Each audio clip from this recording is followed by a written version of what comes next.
Hi, Vincent Cyr here from the Cyr Team at Keller Williams, and we've got a great new blog out there for you. It's a two-parter, so take a look at this first part here.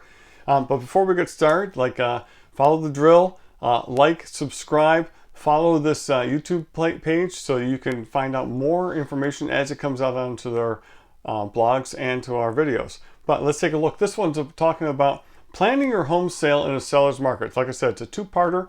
Here's part one. We want you to make sure that, yes, it's a seller's market, but there are some things you still need to do to have your home ready. First of all, don't sell without a plan. Lay out a plan, work with your realtor, and figure out what the timeline is going to be and what you need to have done to get your home ready. Desirability equals value. That's number two.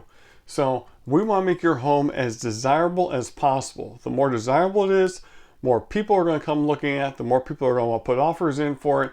That's going to result in value and better net proceeds for you in the long run. Number three, understanding what today's home buyers want.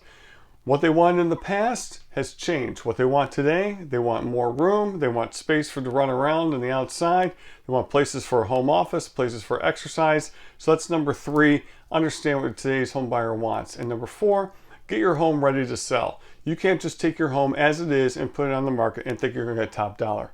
You have to do some preparation for it. So get your home ready to sell. Make sure everything is right regarding the mechanicals, the appearance, how it looks with some staging. You do that and you're going to be in great position to sell your home.